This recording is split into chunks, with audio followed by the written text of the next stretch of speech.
안녕하세요. 김태훈 목사입니다. 빵집 목사의 뚜벅뚜벅 메시지. 오늘은 마태복음 묵상 78번째. 예수님께서 가르쳐 주신 가장 중요한 가치관은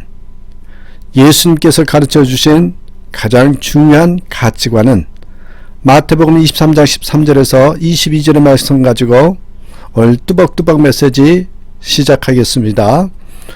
오래전에 이 크리스천 센츄리라고 하는 잡지에 뒤틀린 가치관이라는 특집이 실린 적이 있었습니다. 뒤틀린 가치관.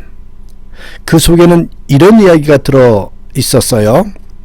미국에서 우상화되었던 가수 엘비스 프레슬리가 1시간 노래를 부른 대가가 12만 5천 달러라고 했습니다. 그 금액이요, 미국 대통령이 1년 동안 받은 월급이고 미국 대법원장의 연봉의 3배가 되는 액수라고 합니다. 3,000명의 피난민을 구제할 수 있는 돈이 된다. 그렇게 기록되어 있습니다. 오래전에 미국 교포 중에 이승희라는 누드 모델이 있었어요. 화제가 되어서 불과 한국을 방문한 며칠 동안에 20억을 벌어갔다. 이런 말이 있었습니다. 아마 그 돈은 우리나라 대통령 4년 동안의 월급 총액보다 더 많은 액수라고 하지요. 현대는 생명 없는 일, 무가치한 일에 많은 것을 지불하고 가장 가치 있고 영원한 것을 무시하는 그런 가치관의 혼돈 속에 살고 있다라는 그런 이야기가 담긴 책입니다. 오늘 본문에서는 서기관과 바리새인들을 향한 예수님의 7가지 화해 선포를 기록하고 있습니다. 오늘은 그 가운데서 이 서기관과 바리새인들이 주님으로부터 저주를 듣게 된 3가지 저주, 그 3가지 저주의 구체적인 이유를 살펴보면서 그것이 우리들에게 어떤 교훈을 주는지 살펴보도록 하겠습니다. 자, 먼저 첫 번째 복음에는 축복과 심판의 양면성이 있다는 것입니다. 복음에는 축복도 있고 심판도 있다라는 것이죠. 본문 말씀은 교만과 이선에 빠져 있던 바리새인들과 서기관들을 향한 주님의 저주 선언입니다. 주님의 저주는 마태복음에 7가지가 나오는데 일부 사본인 13절 내용이 14절에 기록되어 있어 여러분 13절을 보시면 화 있을진저 외식하는 서기관들과 바리새인들이여 과부의 재산을 삼키며 외식으로 길게 기도하는 자니 그는 그 받는 판결이 더 중하리라. 그런 말씀이 기록되어 있습니다. 그러니까 이 바리새인과 서기관들을 향한 주님의 저주는 이것과 합치면 모두 8가지가 되게 되겠죠. 이렇게 볼 때 8화, 우리가 산성순의 8복이라고 하잖아요. 그것과 대조되는 8화가 있다라는 거죠. 그리고 마태복음에 8복을 염두에 두고 8화를 말했다면 여기는 중요한 목적이 있다고 할 수 있습니다. 그것은 바로 복음의 양면성입니다. 복음은 그것을 영접하는 자에게는 복을 가져다 주는 근거가 됐지만 반대로 여러분, 복음을 배척하는 자에게는 그게 도리어 심판의 근거가 된다라는 사실입니다. 그렇습니다. 복음은 복과 저주, 구원과 심판의 절대적인 기준입니다. 이러한 양면성은 예수님께도 있다는 사실을 알아야 합니다. 그러므로 우리는 예수 그리스도와 복음의 이러한 양면성을 깨달아 예수 그리스도의 복음을 소중히 여기고 예수 그리스도와 복음에서 떠나지 않도록 늘 예수 그리스도와 복음 중심의 삶을 살아야 합니다. 아울러 예수 그리스도의 복음을 거부하는 자들에게는 이 복음의 한 측면인 구원과 영생뿐만 아니라 다른 한 측면의 심판과 저주도 알려서 그들로 하여금 예수 그리스도와 복음을 배척하지 말고 영접하도록 적극적으로 열심히 복음을 전해야 한다라는 것입니다. 그게 또한 우리의 한 부분의 사명입니다. 둘째로 볼까요? 오늘 주시는 교훈은 영적 지도자 타락은 더욱 심각한 결과를 초래한다는 것입니다. 13절 다시 한번 보실래요? 화 있을진저 외식하는 서기관들과 바리새인들이여 너희는 천국문을 사람 앞에서 닫고 너희도 들어가지 않고 들어가려는 자도 들어가지 못하게 하는도다. 천국문을 닫고 들어가려고 하는 자도 못 들어가게 한다.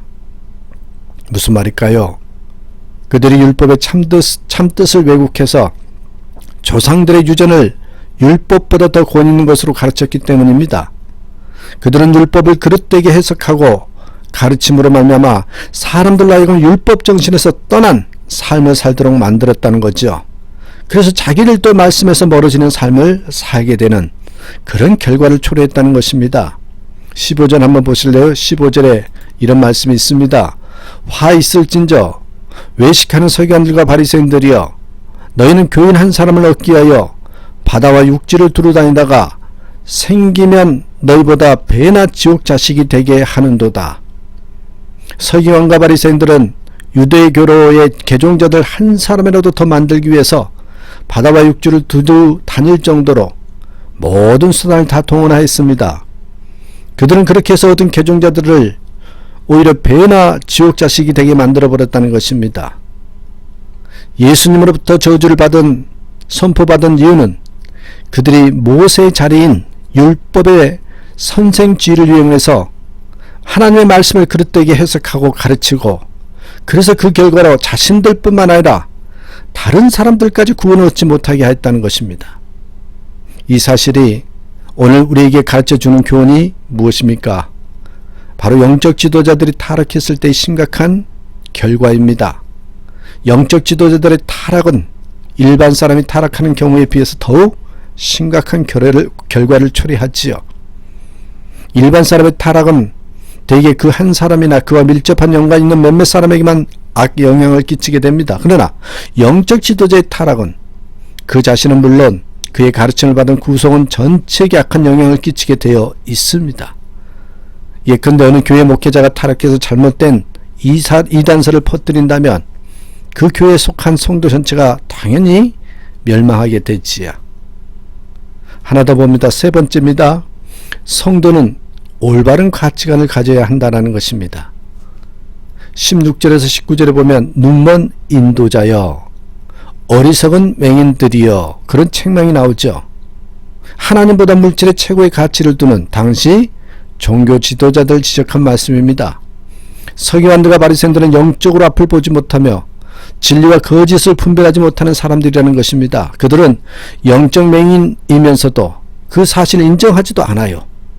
율법에 얻은 사람들의 길을 안내하는 자로서 자처하면서 살았습니다. 여러분, 맹인의 길잡이가 되면 둘 다 어떻게 돼요? 구덩이에 빠지게 될 수밖에 없습니다. 서기관들과 바리새인들은 무엇이 덜 중요하고 덜 중요한지를 알지 못했어요. 여러분, 성전과 성전의 금 가운데 과연 무엇이 중요합니까?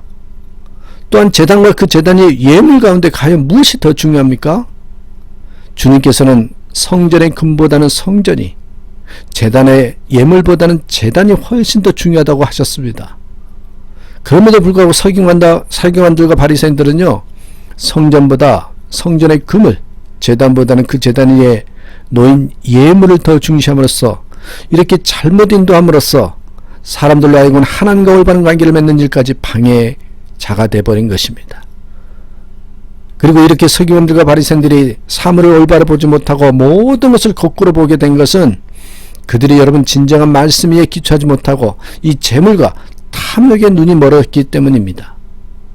그렇다면 이렇게 뒤집힌 가치관을 가지고 진리를 잘못 인도하던 서기관과 바리새인들을 주님께서 통렬하게 책망하시면서 저주하셨던 사실은 오늘 우리에게도 무엇을 교훈해 주고 있는지 생각해 보아야 합니다. 오늘날 우리는 우리가 살고 있는 사회를 가리켜서 자본주의 사회라고 부릅니다. 이 말은 말 그대로 자본이 중심이 되는 사회이지 사람이 중심이 되는 사회가 아니라는 의미입니다. 그래서 여러분, 이러한 사회 속에서 사람들은 모든 것을 돈과 물질을 척도로 해서 평가하지요. 심지어 사람까지도 인격을 지닌 존엄한 존재가 아니라 얼마나 시장 가치를 지녔는가로 평가하고 있습니다. 사탄은 바로 이런 물질주의로 사람을 현혹하고 교회 하나님 나라를 무너뜨리게 하는 전략이라는 걸 잊어서는 안 됩니다. 사탄의 전략이라는 거예요. 그러면 여러분 함께 이 시간에 잠깐 짚고 넘어가겠습니다. 주님께서 가르쳐 주신 가장 중요한 가치관이 있습니다. 그 두 가지만 보자면, 첫 번째, 몸보다는 영혼이 더 중요하다. 몸보다는 영혼이 더 중요하다. 그래서 주님께서는 몸은 죽여도 영혼은 죽이지 못하는 자들을 두려워하지 말고 오직 몸과 영혼을 능히 지옥에 멸하실 수 있는 자를 두려워하라. 그렇게 경고하셨습니다. 육신은 잠깐 있다가 늙고 시들고 썩어 없어지는 것이고 영혼은 지금부터 영원히 살아남는 것입니다. 또 하나 중요한 가치관이 뭡니까? 지금보다 영원이 더 중요하다. 금생보다 영원이 더 중요하다. 이생보다 삼생이 더 중요하다. 이 말씀입니다. 이 땅의 삶이라야 고작해서 100년 안팎이지만 하나님 나라는 영원하다는 거죠. 불행하기도 많은 사람들이 이 땅에서 하나님 없이 살고 있기 때문에 하나님 없이 영원히 살아야 합니다. 서기관과 바리새인들은 성전보다 성전의 금을 그리고 제단보다 제단 위의 예물을 더 중요시하는 그런 잘못을 범함으로써 주님께로부터 저주를 받기에 이르렀다는 것입니다. 그래서 본질적인 것을 택하는 것이 최고의 지혜입니다. 본질적인 것이 최고의 가치인 것입니다. 그림자는 실체가 아닙니다. 솔로몬의 허사가를 여러분 아시죠? 허무하다고 허무하다. 여러분 그림자와 같은 것을 붙잡으려고 일생을 허비하지 말기를 바랍니다. 인생은요 안개의 인생이요 화사 같은 인생이요 일장 축농가도 같은 것이 인생이라는 거죠. 그림자도 꿈도 실체가 아니고 현실이 아닙니다. 이 세상에서 그 무엇과도 바꿀 수 없는 최고의 가치가 있습니다. 그거가 뭘까요? 예수 그리스도이십니다. 그래서 우리는 이렇게 고백합니다. 주 예수님보다 더 귀한 것은 없네. 주님과는 이 세상 부귀와 바꿀 수 없고 이 세상 명예와 바꿀 수 없고 이 세상 행복과 바꿀 수 없다고 고백을 합니다. 사랑하는 여러분 잊지 마셔야 됩니다. 예수님께서 중요하게 여긴 가치관을 우리도 중요하게 여기는 가치관으로 사랑한다는 것을 잊지 마시고 오늘도 진정 주님께 초점을 두고 살아가는 저와 여러분의 삶이 되기를 주님의 이름으로 축복합니다. 오늘도 예수님 안에 있어서 나는 평강에 이른다고 정말 평안하다고 또 예수님 때문에 행복하다고 고백하는 저와 여러분의 삶이 되기를 간절히 축복합니다. 감사합니다.